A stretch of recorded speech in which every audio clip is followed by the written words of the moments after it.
કેમ છો વિદ્યાર્થી મિત્રો? હું કરણ કાયસ્થ, આર્યન નાયક હાઈસ્કૂલ સરીખુરે, ધોરણ 11 સાયન્સ રસાયણ વિજ્ઞાન, ચેપ્ટર નંબર 6 ઉષ્માગતિશાસ્ત્ર થર્મોડાયનેમિક્સ.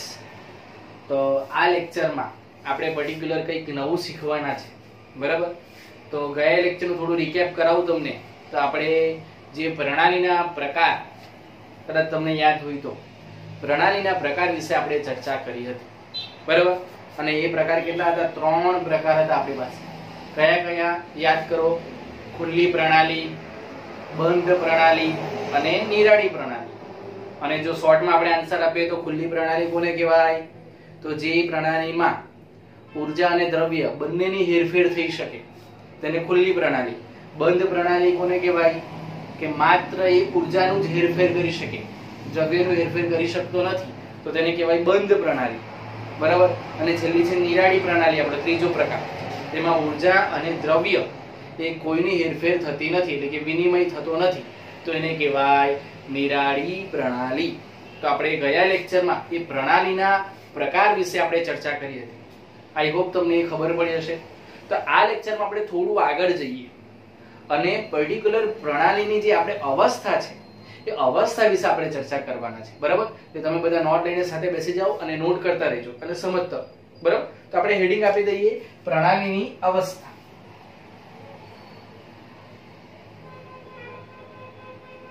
પ્રણાલીની અવસ્થા હેડિંગ આપી દીધું બધાએ. આપણું હેડિંગ છે શું છે? પ્રણાલીની અવસ્થા. આપણે અવસ્થા વિશે વાત કરવાની છે. ચાલો, તો સૌપ્રથમ તો જે પ્રણાલીની અવસ્થા છે, બરાબર, તો તેને અવસ્થા વિધેય અથવા અવસ્થા ચલ તરીકે પણ આપણે દર્શાવીએ છીએ, બરાબર? આ એનો પહેલો મુદ્દો છે. તો આપણે એને દર્શાવીએ અને તમને સમજતા પણ ક્લિયર થઈ જશે. ચાલો, તો પહેલો મુદ્દો શું છે? કે પ્રણાલીની અવસ્થા એ અવસ્થાને આપણે અવસ્થા વિધેય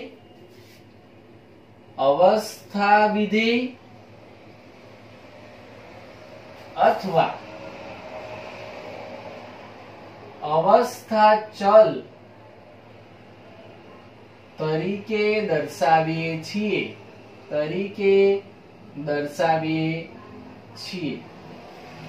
તો આ આપણો પહેલો મુદ્દો છે. આ જે એક શોર્ટ થિયરી છે કે આપણે જે પ્રણાલીની જે અવસ્થા છે, બરાબર, એ પ્રણાલીની અવસ્થાને આપણે કઈ રીતે દર્શાવીએ છીએ? તો અવસ્થા વિધેય અથવા અવસ્થા ચલ તરીકે. કઈ તરીકે? અવસ્થા વિધેય અથવા તો અવસ્થા ચલ તરીકે આપણે એને દર્શાવીએ છીએ. આટલું ક્લિયર કરો. હવે એમાં એક એક્ઝામ્પલ આપો એટલે તમને ક્લિયર થાય કે અવસ્થા વિધેય અને અવસ્થા ચલને કઈ રીતે આપણે સમજી શકાય, બરાબર? તો આપણે આમાં આપણે ઉદાહરણ તરીકે જો પર્ટિક્યુલર એક એક્ઝામ્પલ લઈએ વાયુ અવસ્થા, બરાબર? કે વાયુ અવસ્થા છે એને આપણે કઈ રીતે દર્શાવી શકાય, કઈ રીતે એને વર્ણવી શકાય, કઈ રીતે એને સમજી શકાય, બરાબર? તો આપણે પર્ટિક્યુલર વાયુ અવસ્થાની જો વાત કરીએ દીકરા, તો વાયુ અવસ્થા જો મારે સમજવી હોય તો એના માટે મને દબાણ, તાપમાન, એનું કદ, એ વાયુનો જથ્થો, એના દ્વારા આપણે વાયુ અવસ્થાને વર્ણવી શકાય છે. સમજ પડે? તો આપણે એ મુદ્દો પહેલા દર્શાવીએ કે ધારો કે પર્ટિક્યુલર હું વાયુ અવસ્થા માટે વાત કરું તો વાયુ અવસ્થા માટે આપણે શું દર્શાવીએ? એને કઈ રીતે દર્શાવી શકાય? તો તાપમાન એટલે કે કેપિટલ ટી, બરાબર? દબાણ એટલે કે કેપિટલ પી, બરાબર? તેનું કદ હોય, વાયુનું કદ હોય એટલે કે કેપિટલ વી, તેમજ જથ્થો હોય તો એને સ્મોલ એન તરીકે વાયુ અવસ્થા માટે, વાયુ અવસ્થાને લખીએ આપણે એવું, વાયુ અવસ્થાને તાપમાન, દબાણ, કદ તેમજ જથ્થો એન તરીકે વર્ણવી શકાય છે. એટલે હું શું કહેવા માંગુ છું કે આપણે વાયુ અવસ્થાને જ્યારે દર્શાવી હોય ત્યારે આપણે એને કયા દ્વારા સમજાવી શકીએ? તો વાયુ અવસ્થાનું તાપમાન હોય, એનું દબાણ હોય, એનું કદ હોય, એનો જથ્થો હોય, એ પ્રમાણે આપણે એને વર્ણવી શકીએ, એને દર્શાવી શકીએ. તો અહીંયા તમે જોઈ શકો છો આ P, V, T વગેરે એ જે આપણી પાસે ટર્મ્સ છે, એ જે ચલો છે એને કહેવાય અવસ્થા વિધેય અથવા અવસ્થા ચલો તરીકે ઓળખવામાં આવે છે. તો આપણે અહીં દર્શાવીએ કે અહીં ઉપરોક્ત દર્શાવેલ P, V, T ચલોને અવસ્થા વિધેય અથવા અવસ્થા ચલ તરીકે ઓળખવામાં આવે છે.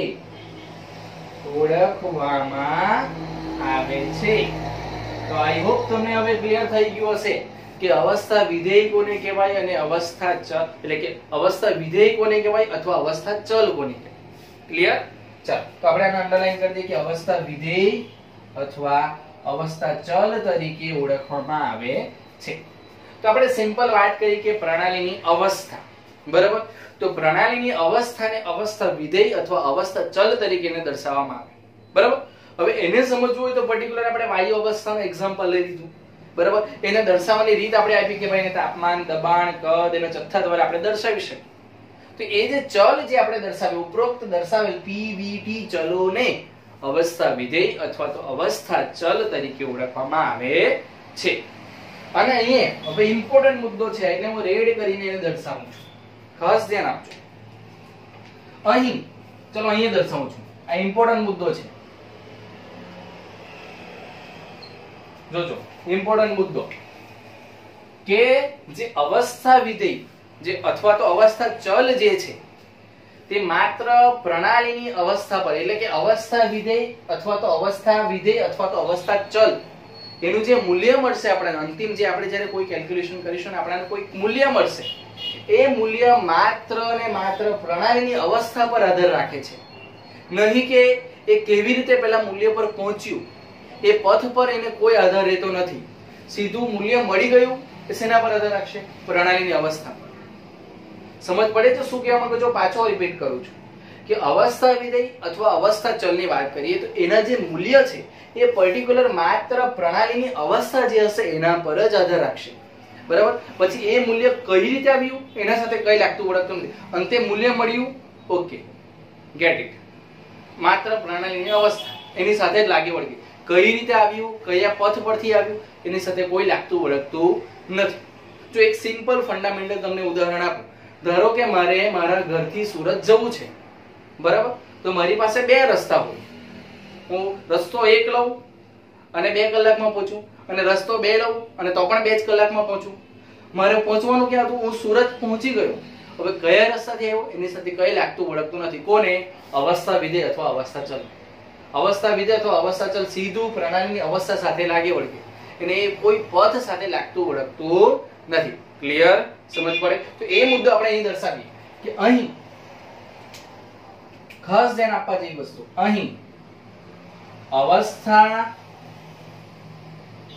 વિધેય અથવા અવસ્થા ચલ, અવસ્થા વિધેય અથવા અવસ્થા ચલ એ માત્ર અહીં અવસ્થા વિધેય અથવા અવસ્થા ચલ એ માત્ર પ્રણાલીની અવસ્થા પર આધાર રાખશે, નહીં કે ક્યાંથી ત્યાં પહોંચ્યું. નહીં કે ક્યાંથી ત્યાં પહોંચ્યું એટલે કયા પથ પરથી ત્યાં પહોંચ્યું છે મૂલ્ય. અવસ્થા વિધેય અથવા અવસ્થા ચલ ના મૂલ્ય, સોરી અહીંયા આપણે શું લખવાનું છે? અહીં અવસ્થા વિધેય અથવા અવસ્થા ચલના મૂલ્યો. આ ખાસ શબ્દ આપણો લખવાનો રહી ગયો હતો. ના મૂલ્યો એ માત્ર ને માત્ર પ્રણાલીની અવસ્થા પર આધાર રાખશે, નહીં કે ક્યાંથી તે પહોંચ્યું, ક્યાંથી તે પહોંચ્યું. ક્લિયર થાય છે? સમજ પડે છે? તો આ વાત થઈ ગઈ આપણી પ્રણાલીની અવસ્થા.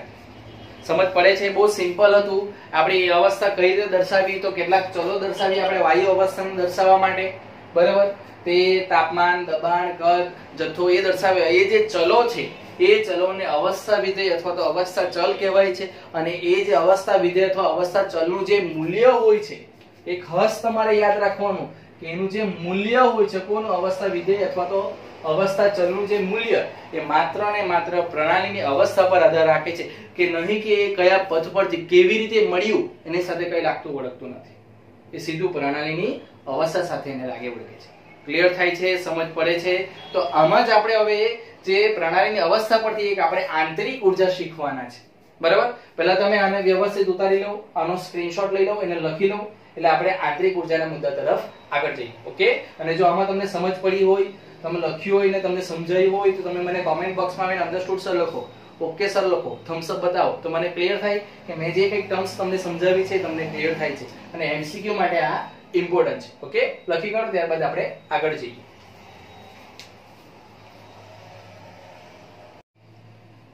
ચાલો, લખાઈ ગયું? ઓકે, તો આગળ જઈએ. હવે આપણે પ્રણાલીની અવસ્થામાં આપણે જોઈ લીધું છે પર્ટિક્યુલર અવસ્થા વિધેય અને અવસ્થા ચલ, બરાબર. તો હવે આપણે આગળ જઈએ અને અવસ્થા વિધેય તરીકે આપણે આંતરિક ઉર્જા એના વિશે ચર્ચા કરીશું કે આંતરિક ઉર્જા કોને કહેવાય અને એની સંજ્ઞા શું છે, બરાબર. તો પહેલા આપણે હેડિંગ આપી દઈએ.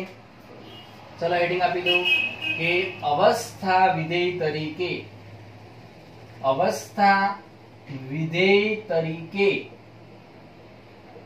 આંતરિક ઉર્જા. શું? આંતરિક ઉર્જા.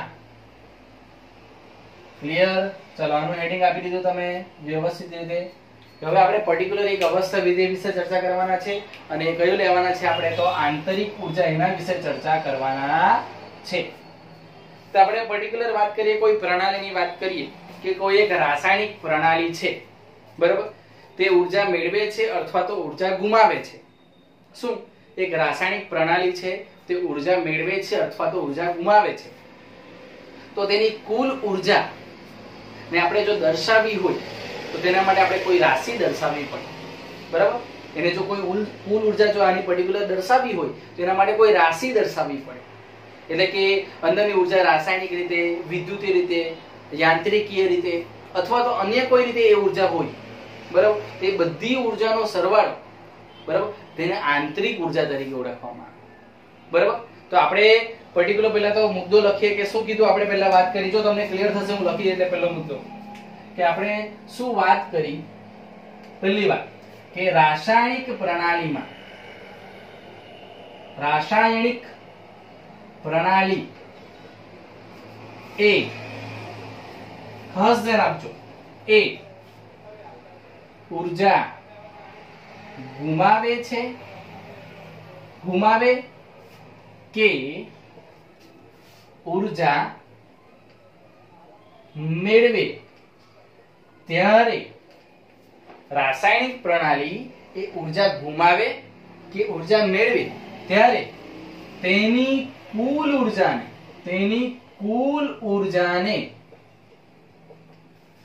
કોઈ એક રાશિ વડે,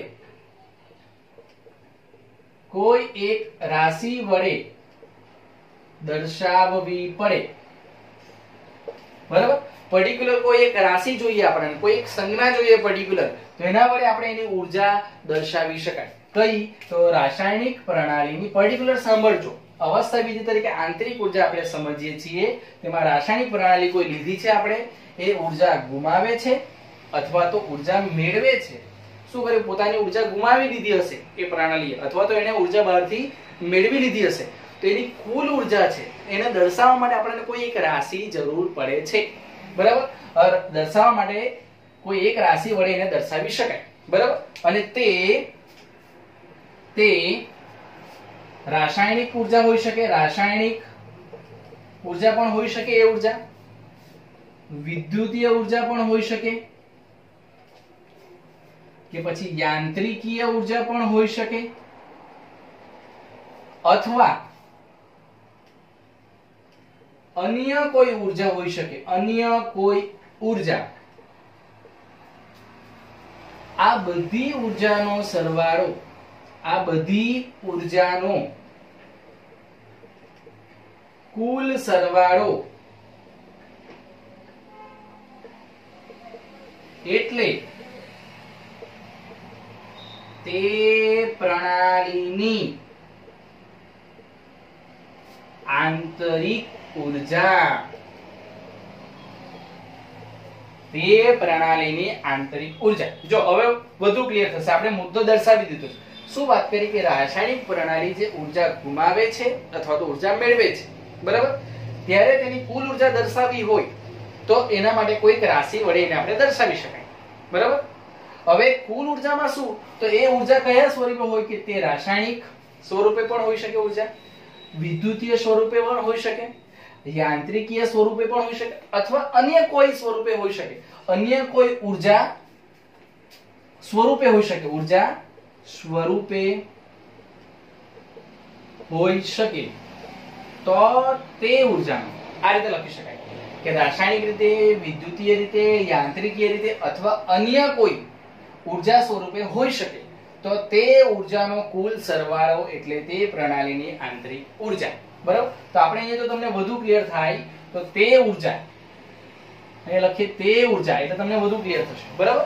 તો હવે જો તમને શબ્દ બેસી કે વ્યવસ્થિત સમજ પડે કે રાસાયણિક પ્રણાલી છે તે ઉર્જા ગુમાવે છે અથવા મેળવે છે, ક્લિયર કરજો વ્યવસ્થિત. તો તેની કુલ ઉર્જાને કોઈ એક રાશિ વડે દર્શાવવી પડે.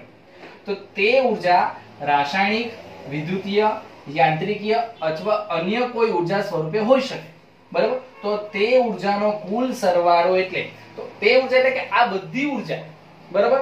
તો આપણે અહીંયા લખી શકીએ આ ઉપરોક્ત બધી ઉર્જા, એ રીતે લખો તો તમને વધુ ક્લિયર થાય કે આ ઉપરોક્ત બધી ઉર્જાનો કુલ સરવાળો એટલે આંતરિક ઉર્જા. આ પર્ટિક્યુલર કોઈ પ્રણાલીની વાત કરીએ છીએ આપણે, કોઈ પર્ટિક્યુલર પ્રણાલી એટલે કઈ રાસાયણિક પ્રણાલીની વાત કરીએ છીએ. કઈ પ્રણાલી, તો રાસાયણિક પ્રણાલીની પર્ટિક્યુલર વાત કરીએ છીએ અને એમાં કોઈ ઉર્જા રહેલી હોય, બરાબર. જો હવે ક્લિયર સમજો, એમાં કોઈ ઉર્જા રહેલી હોય, તે ઉર્જા કયા સ્વરૂપે હોઈ શકે, રાસાયણિક સ્વરૂપે હોઈ શકે, વિદ્યુતીય સ્વરૂપે હોઈ શકે, યાંત્રિકીય સ્વરૂપે હોઈ શકે અથવા તો અન્ય કોઈ ઉર્જા સ્વરૂપે હોઈ શકે. તો આ બધી ઉર્જાનો કુલ સરવાળો છે તેને તે પ્રણાલીની એટલે તે રાસાયણિક પ્રણાલીની આંતરિક ઉર્જા કહે છે. અને આંતરિક ઉર્જાને એનું સંજ્ઞા લખીએ, આંતરિક ઉર્જાને કેપિટલ યુ વડે દર્શાવવામાં આવે છે. ક્લિયર? એટલે આંતરિક ઉર્જાને આપણે કઈ રીતે દર્શાવી શકાય, તો કેપિટલ યુ, બરાબર. તો આ થઈ ગઈ વાત કે અવસ્થા વિધેય તરીકે આંતરિક ઉર્જાની વાત થઈ. ક્લિયર?